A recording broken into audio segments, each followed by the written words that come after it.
Fala primata, você está no Cientificamente, entendendo como a sua mente funciona sob os olhos da ciência. Um tema que está bastante presente nos últimos dias é o abuso sexual, sobretudo pelas denúncias desse abuso protagonizadas pelo ator e ex-diretor da Rede Globo, Márcio Mello. Esse, claro, não é um caso isolado, assim como também não é nossa intenção dizer se os fatos ocorreram dessa ou daquela maneira, mas sim usarmos desse momento para entender e refletir sobre esse tipo de conduta abusiva. Caso vocês queiram, podemos trazer um vídeo dedicado a falar mais sobre as características mentais e neurológicas dos abusadores, bem como falarmos sobre algumas formas de identificá-los. Neste vídeo, no entanto, em vez de falarmos sobre como um abusador é, falaremos sobre os meios mais frequentes de como uma pessoa se torna um abusador e como sobre muitos desses elementos podem ser evitados durante, por exemplo, a criação de alguém. Não há uma resposta simples para a questão de por que as pessoas se envolvem em comportamentos de abuso sexual. O problema das condutas sexualmente abusivas é muito complexo para ser atribuído a apenas uma única teoria. As teorias multifatoriais fornecem, no entanto, maior compreensão das causas dos crimes sexuais. O campo da análise de abusadores ainda não encontrou uma explicação ou causa clara para o comportamento de abuso sexual. Apesar de muitas perguntas sem respostas, a ciência já foi capaz de produzir uma série de descobertas importantes sobre a origem do abuso sexual. E dentre elas, temos 7 itens que certamente podem influenciar muito no surgimento do comportamento abusivo.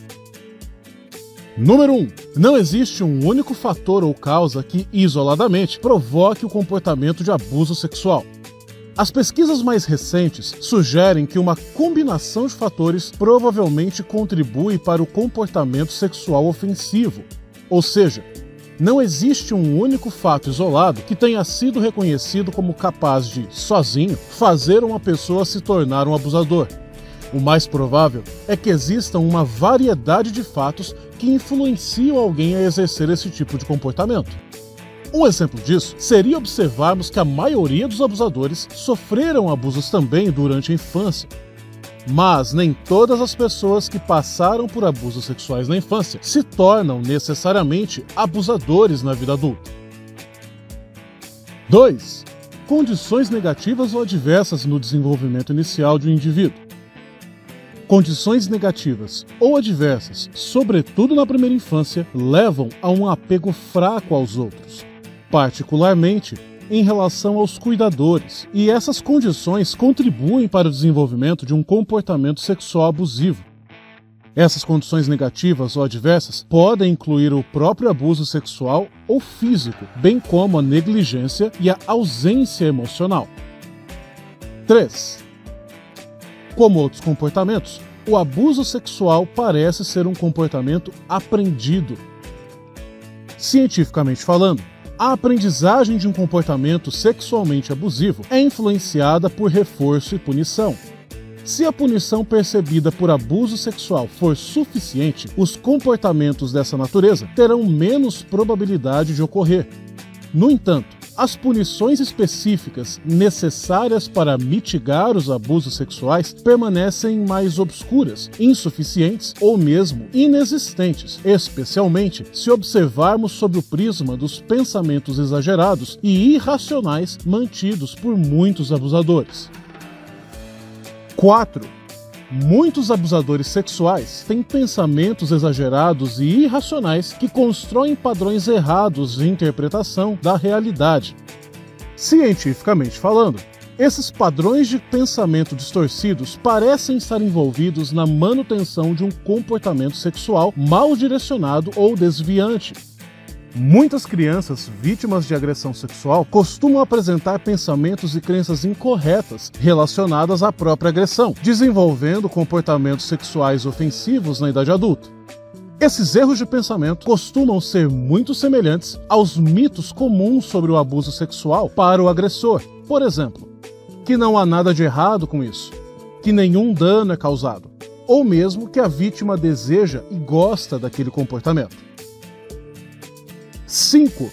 A exposição repetida à pornografia sexualmente violenta pode contribuir para a hostilidade em relação a mulheres. Além disso, pode aumentar a aceitação de mitos sobre abusos sexuais, diminuir a empatia e a compaixão pelas vítimas desse tipo de abuso, além de gerar uma maior aceitação da violência física contra as mulheres. O reforço positivo para o comportamento, juntamente com os erros de pensamento, aumenta a possibilidade de que essas crenças levem a comportamentos sexualmente abusivos. 6. Os abusadores demonstram ter problemas com a autorregulação das emoções e do humor, bem como com o controle de impulsos. Cientificamente falando, os problemas de autorregulação e controle do impulso parecem estar relacionados ao comportamento sexual ofensivo. Esse aspecto vale a pena ser citado, mesmo que não possa ser considerado ainda uma causa absolutamente clara do comportamento abusivo. 7. Homens que usam coerção sexual têm maior probabilidade de se envolver em relacionamentos de curto prazo e manter atitudes negativas em relação às mulheres. E homens com esses motivos egoístas são mais propensos a agir de acordo com pensamentos agressivos do que aqueles que apresentam mais compaixão ou empatia. Também devemos lembrar que outras variáveis etiológicas ou causais que não citamos nos itens também são associadas a condutas sexualmente abusivas. Isso inclui abuso de álcool, drogas, violência doméstica e doenças mentais. Dentre as pesquisas mais recentes, já se sabe que essas variáveis são fatores de condutas sexuais abusivas em alguns casos. Entretanto, não há evidências científicas de que qualquer desses fatores seja a causa determinante desse tipo de violência. Além disso, há evidências de que alguns indivíduos que já são propensos a um comportamento de agressão sexual tornam-se mais propensos ao se envolver nesse comportamento quando certos fatores e variáveis situacionais estão presentes. Esses fatores podem incluir o funcionamento intelectual limitado, uso de álcool ou drogas, estresse na família ou dentro de casa, ou mesmo perda de um relacionamento ou emprego. Esses fatores situacionais, entretanto, não causam um comportamento de abuso sexual por si só, mas podem aumentar a probabilidade de que ele ocorra em um indivíduo que já está propenso ao problema.